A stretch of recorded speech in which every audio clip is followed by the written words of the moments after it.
Hi, everybody. Welcome back. John Suntress here from Mainframe Comic Con and the Word Balloon Podcast, and very excited to do another Talent Talk interview, a great event coming up with our guest today. Fantastic writer. You've loved his work at all the major publishers, and looking forward to talking to him today. It's Ron Marz, everybody. Hey, John. How are you? There he is. Welcome back, Ron.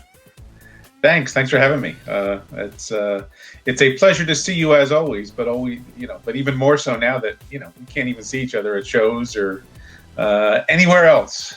I hear you, man. I know, but thank God for technology and also the opportunity for you to talk directly to fans with this Talent Talk event. Tell us about the event coming up. I believe that is what we writers call a segue.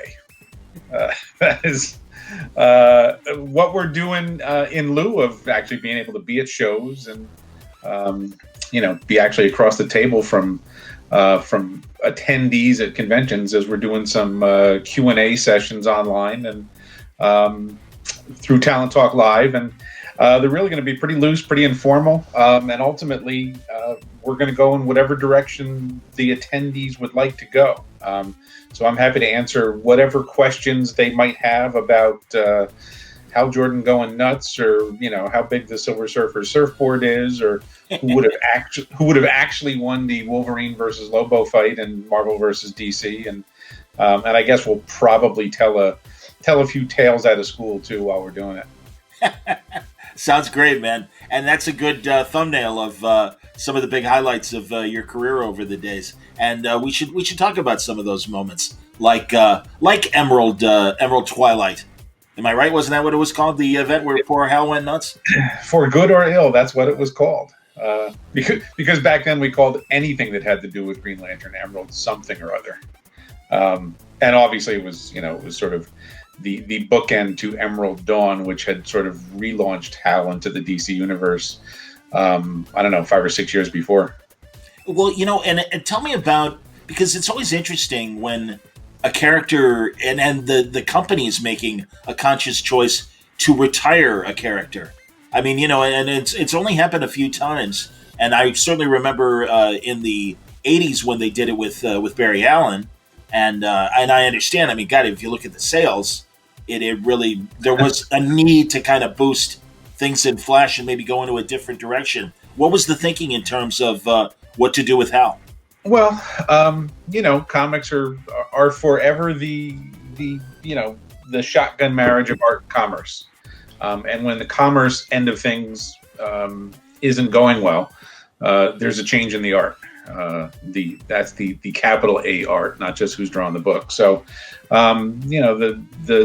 the franchise was sort of moribund and the sales were not good for Green Lantern. So the decision was ultimately made by DC that they wanted to go in a different direction and bring in a different star, a different lead character for the book, and a character that was going to be new. So Emerald Twilight was really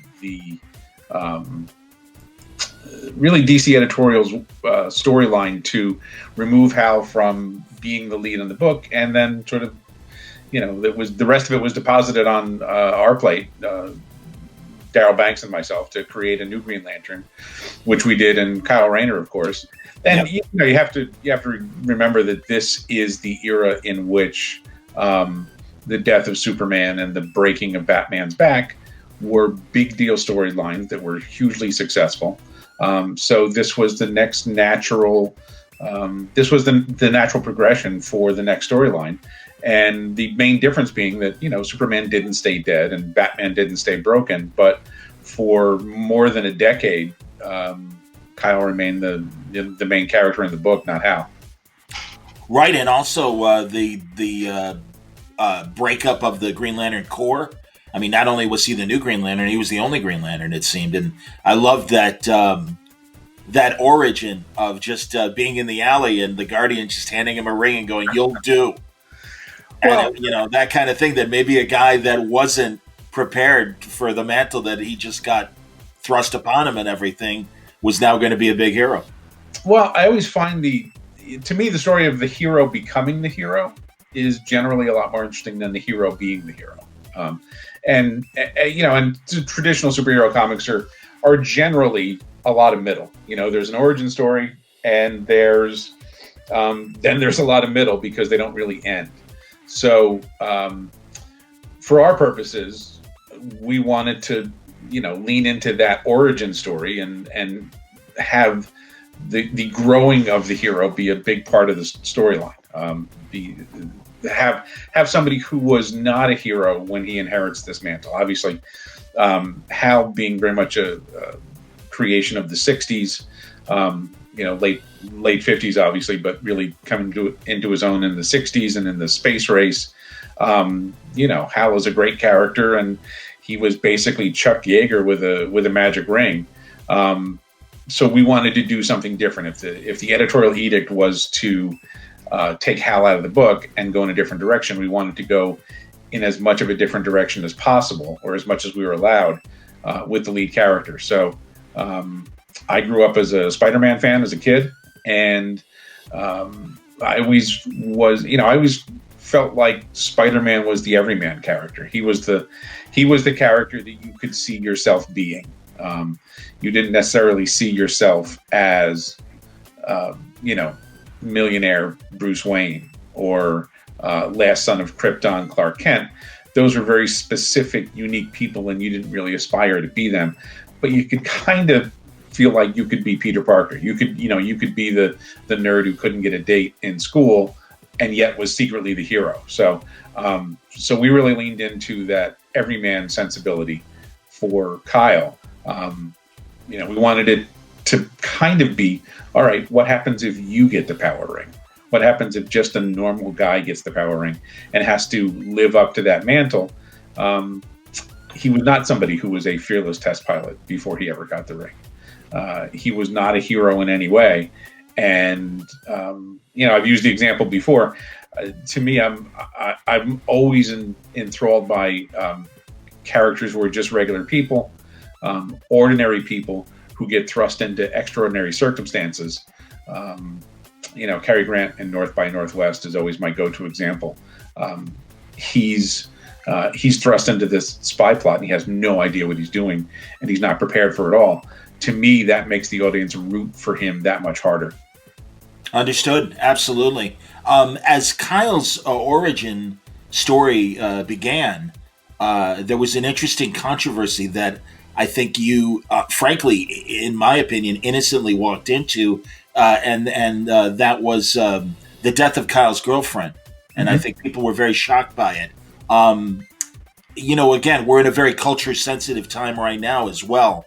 And I wonder, observing, what you experienced then and coming through it, and obviously glad to see that people are, still enjoying your stories and everything. And it was a different time. But, what was that like, having to kind of deal with the whole women in refrigerators controversy as a writer who, as I said, I think was just telling a story. And sometimes you don't know how art's going to hit people.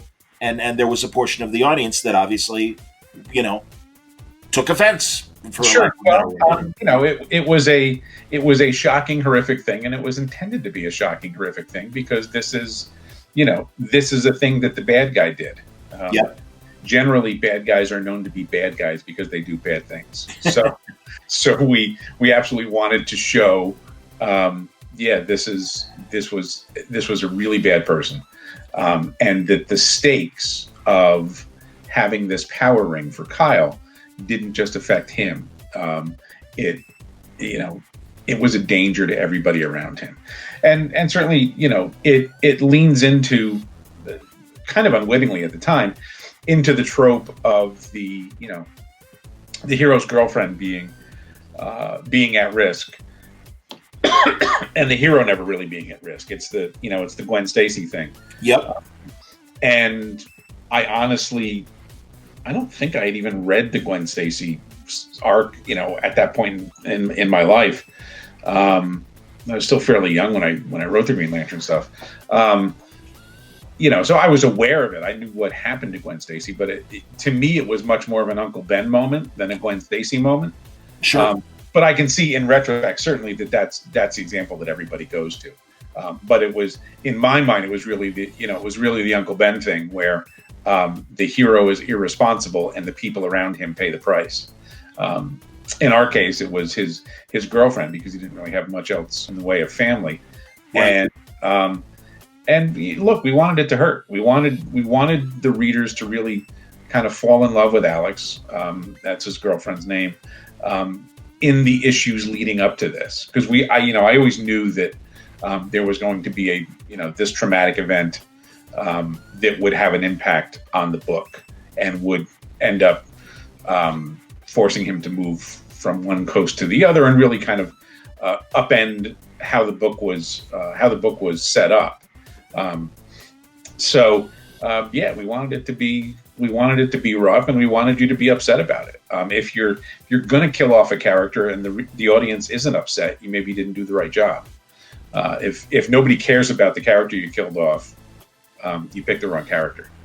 And then obviously it led to a viable discussion of how particularly female characters are utilized in comics to inflict emotional pain or lead the hero on a more of the hero's journey. And I think part and parcel of that is that by and large, up to that point, really, and up to maybe 20 years ago, the vast number of comic book leads were males. It was still very much a male-oriented fan base and a male-oriented publishing slate. Yes. So the normal stuff that would happen in a book is the supporting cast would be put through the ringer, because you're not going to kill off your main character. Right. Batman's always got to be 39, right? Right. So you're not going to kill off the main character. So if you're going to do stuff that has an emotional impact, you're going to do it to the supporting cast, whether it's a girlfriend or parents or best friend or God forbid, the hero's dog. Understood. And yeah, I always again perceived it as very much a Spider-Man Uncle Ben moment as well. But I that's probably that's because we're dudes. Exactly. We looked at it as Uncle Ben, and the female readership immediately went to Gwen Stacy, and I think that's a fairly fascinating thing to consider, is that my orientation for that is completely different from somebody else's, and I think at that point in the industry, we were just starting to attract more female readers, which obviously we had needed to do for decades. Just selling comics to half of the population is kind of the dumbest thing we ever did. And obviously I'm thrilled that has to a large extent changed, and that's obviously led to a change in the kind of stories we tell and the kind of creators that are now doing comics. We've gone very much mainstream in that sense. Agreed, and it is interesting to see that the entire industry really did respond, and inclusion really, I think, that was kind of the first steps towards more inclusion and more representation in comics. So yeah, I really do think that a good byproduct came from that experience, and certainly you've had your opportunities to write great female characters in the wake of what you did in the Green Lantern stuff. Yeah, I mean, honestly, I tend to actually like writing female characters more than male characters, because I think they're,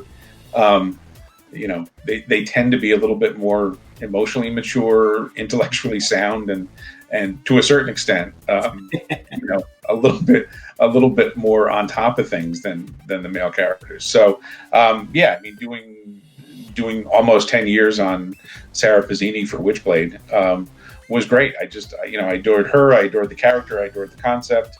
And I'm still very much in favor of, writing female leads at any time I can do it. Very cool. You just wrapped up an event for DC Endless Winter that you co-wrote with Andy Lanning, and tell us about that event. That was interesting. It was really, like 9 issues in like 1 month. Pretty fast event. It was more. I guess people are saying it's more of an old school event in that it doesn't, it didn't sprawl for 6 months and 60 issues. but it was, it was a fairly contained Justice League crossover. That we had a couple of bookends. We had Endless Winter 1 and the appropriately named Endless Winter 2, and then the storyline went through the Justice League family of titles, or at least a good number of them, in between Superman, Aquaman, Flash, Justice League Dark. We had a Black Adam special. We had a Teen Titans issue.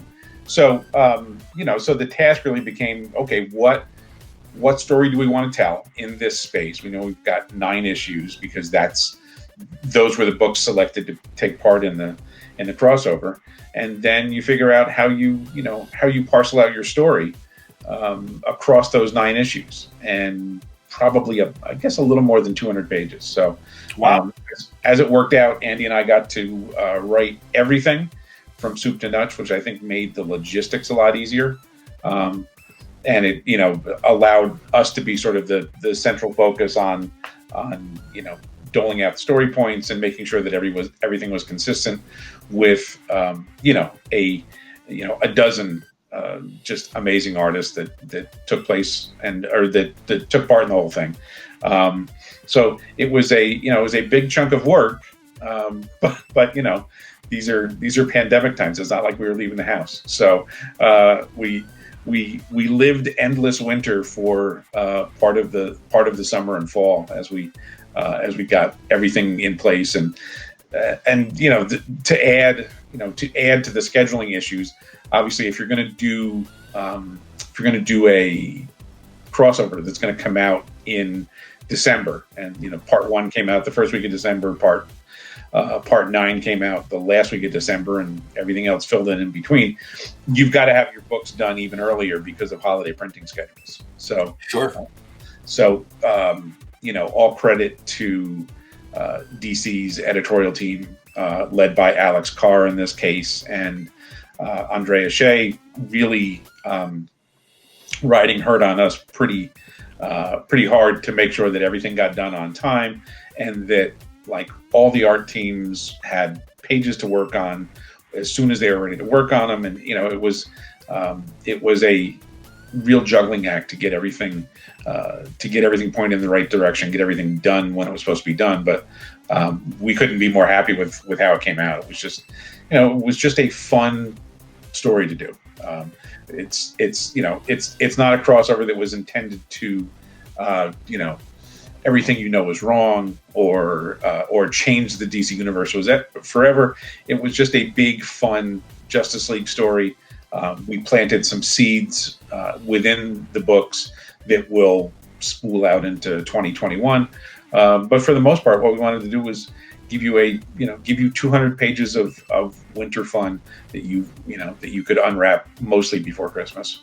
That's great, man. And Andy Lanning, we're used to him co-writing back in the day with guys like Dan Abnett and stuff. I don't know how much team writing you've done, and how did that all play out in terms of writing with Andy? Well, Andy and I have written together before. We did some stuff in Marvel, and then Andy went off and joined Magic Leap, which was a tech startup, and is still in existence.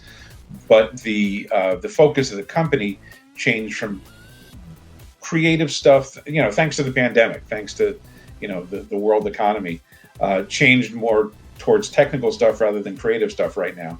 So Andy was working for them full time, and when the company downsized and lost, they had to lose about 60% of their staff. Andy and a number of other people were suddenly at loose ends. So Andy and I had co-written a number of projects and comics for Magic Leap over the years. So it wasn't like we weren't working with each other, but it's a lot of stuff that hasn't seen the light of day yet, and now perhaps won't see the light of day. But we were already working together, and we've been friends for 2 decades. So everything just sort of lined up for us to start working together again. And Alex at DC reached out to Andy to say, hey, do you have anything for a winter crossover? And Andy and I had just started talking the week before when he got let go from Magic Leap. So it all sort of it all sort of dovetailed, and we pitched them the Endless Winter storyline. They liked it, and we just ran with it pretty immediately because there wasn't a whole lot of time to waste. So yeah, I mean, it's huge fun to co-write with Andy, one of my best friends in the world, and we're continuing to do it on stuff that I can't really tell you what it is yet, but it'll be out later in 21. And yeah, it's just a ball. I haven't done a lot of co-writing in my career because I've kind of been more of a lone wolf, just doing my thing. But I think when you find somebody that you click with, and Andy is absolutely a guy that I click with, and we just kick ideas back and forth. It adds to the fun of the whole thing, and also it allows you to get through the grunt work of producing the scripts that much faster. I mean, that's how we got Endless Winter done. Is we were both working on it, and Andy's in London, I'm on the East Coast, so for the most part, there was somebody working on the damn things, 20 out of 24 hours of the day, so that, Andy would be up before me and working, and then we kick stuff around together. And then, after he has a pint and goes off to bed, I'm still burning the midnight oil here and getting pages out to DC and California. So it was very much a 24/7 production pipeline. Turned out great, man. I'm also glad that things are going well for you in the creator-owned realm, and I know you're about to embark on volume 2 of one of your stories. Is it Beast of the Black Hand? Beast of the Black Hand, volume 2, which we kickstarted for Ominous Press last year, and we're actually hoping to have it out last year. But I don't know if you guys noticed, but there was a pandemic and things kind of heard about it. Things kind of veered, so we're a little farther behind than we want to be. And Matt Smith is drawing it, and Matt is a fairly busy fellow these days. Then we're working with Paul Harding, who was the creator of the whole concept and the characters and all that.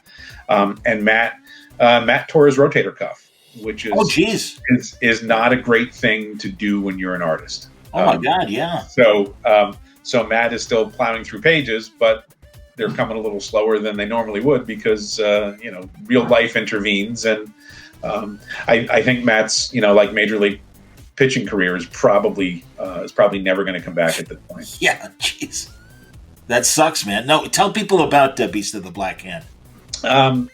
We generally say that Beast of the Black Hand is diesel punk espionage, but with monsters, because everything's better with monsters. So it's kind of an alternate reality story that takes place starting in 1919, right after World War I, with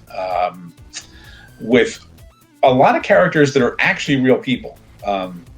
The characters who are the main figures in the story are Oswald Rayner, who was an actual British secret agent and is thought to be the person that actually killed Rasputin at the end. Oh wow! Which is how the first volume of Beast of the Black Hand opens, with as historically accurate and as historically accurate a retelling of Rasputin's death as we could, right down to the room that it happened in. And then of course, monsters show up. So Oswald Rayner, and I said to Paul Harding when we started to talk about this, I was like, well, dude, I can't do another character whose last name is Rayner. Like the audience is going to think, oh, that dude can't think of anybody else. That guy can't think of another last name. But it turns out Oswald Rayner is a real person. He is a real British secret agent. His sidekick in the story is a guy named Biffy Dunderdale, who is a real person and who was actually one of the models that Ian Fleming used for James Bond. He's another British agent who was sort of instrumental in the British espionage program between the world wars. Maria Rasputin figures in it. Rasputin himself figures in it. An American war hero named Henry Johnson, who was actually from the area where Paul Harding and I live. or at least spent a good deal of his time here, and who was a Medal of Honor winner. He figures in the story, so it's this historical, semi-historical tale, but with diesel punk technology and monsters. So it's horror, it's espionage, and all sort of from the pen of Matt Smith's shadowy oeuvre. We're more than halfway through the second volume, and Matt should be done hopefully by the end of the month if his rotator cuff holds up, and then we'll get that printed and off to the backers, and then hopefully we're actually, I don't know if we've announced it yet, but we've talked to we have a Ominous Press has a partnership with a publisher that you all know and love now, so some of this material will probably actually come out through that publisher too. Excellent, very good to hear. And yeah, Matt Smith is I love his realistic illustrations, and a great match for you in terms of telling this story. And another story that I know you're involved with, that you were just telling me about a couple days ago, with Rick Leonardi, and I'll let you describe the story and how much you're willing to say, because I know it's still kind of in the planning stages right now. It's still sort of under wraps, but I talked to our editor, and he's like, well, you can talk about it a little bit, just don't give out the specifics, or too many specifics. Don't give out the page count. Don't give out the release date and all that. So Rick Leonardi, who was again one of my buddies in the business, and one of the nice things about comics is you end up working with your friends a lot of the time, and it's just it's not like work; it's a pleasure. So Rick and I are working on an original graphic novel that should end up about 150 pages by the time we're done, called Blue Angel, which is a concept that Rick had and brought me in to work with him on. And it is kind of a superhero story, but there's no costumes, there's no sort of overt trappings of traditional superheroes. The story is set during the Gulf War conflicts in the 90s and early 2000s. So Gulf War, Afghanistan. So it's the story of a woman who ends up finding out that she has gravity powers and can affect gravity, can cancel gravity, so she can lift things, she can fly, she can do anything that gravity would affect. Her name is Angela Azul, and so the story is called Blue Angel, and the majority of it is set on an aircraft carrier in the Gulf. And wow! Rick is a huge fan of aviation and fighter jets and all of that military hardware, and is really good at drawing it. So he's just drawing the hell out of this thing. So it's set in the real world. It's set during specific historic events, but there's this slight superhero twist to it. So what the story is really about is kind of examining what war would be like and what the world would be like if this sort of power was introduced into it. So it's an examination of our foreign policy, and in particular what heroism means for the military, and the good guys and bad guys that you have in any of these situations. The politicians often end up being bad guys, and the good guys end up being the military people caught in between. So it's just, and Rick, I think, is doing just some of the best work of his career. It's really lovely stuff. The plan is to have the book out later this year. It's an original graphic novel, so we're doing the whole thing at once. It's going to be about 150 pages. Me writing, Rick drawing, and obviously the two of us collaborating on the story to a great extent. And it will be released through Dead Reckoning, which is the graphic novel imprint from Naval Institute Press. Wow, that's amazing. And I really, that and Piece of the Black Hand, I love that you're writing these stories in backdrops that aren't conventional. And it's kind of cool that, you're, I mean, are you, do you find you're challenging yourself? Are these opportunities suddenly coming to you and you're like, oh, that's cool. I wouldn't have thought of doing that. I mean, how much of that is, you're, Is part of it is you just you kick around ideas with your friends and you end up doing them. Rick and I have another thing lined up afterwards that we'll end up doing that's completely unlike this. So, but that's one of the beauties of comics is that you can tell any kind of stories in this medium, and historical, superhero, science fiction, horror, whatever you want to do, you can do. And I like to try to stretch as many different muscles as I can. So I want to tell as many different kinds of stories, and that includes the Justice League fighting ice monsters, sure. down to kind of contemporary military adventure with a superhero twist. To me, they're all character-driven stories, and I don't look askance at any particular genre or anything like that. I want to play with them all.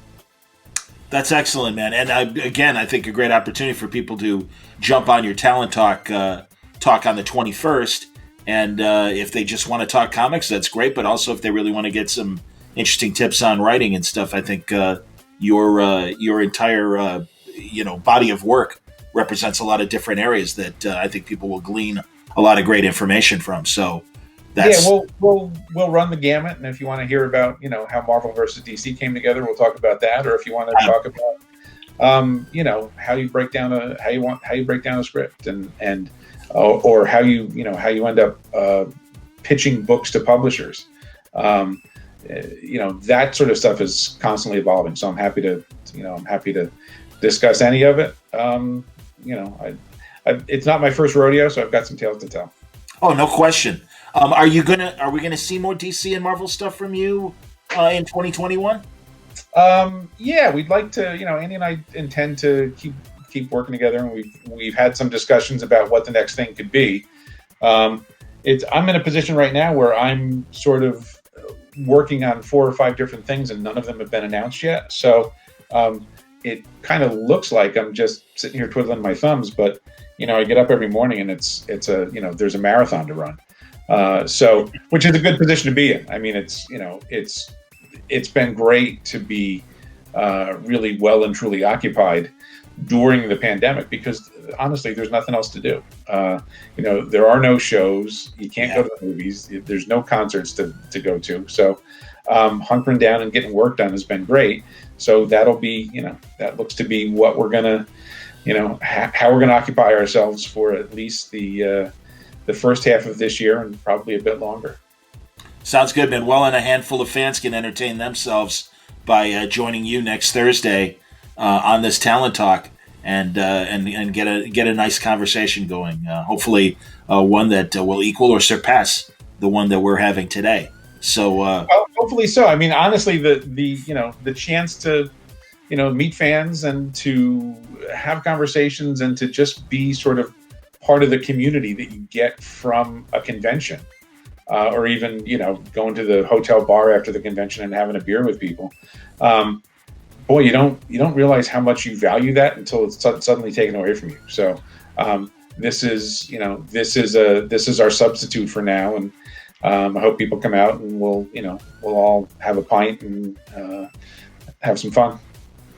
Absolutely, man. It's always good to see you run, and continued success on everything you've got going right now. And when you're able to talk about some of these things that you've got in the hopper, when they're able to be talked about, I hope you'll come back and do another Word Balloon real soon, and we'll talk more about it. You're always my favorite to talk to, so we'll do it soon.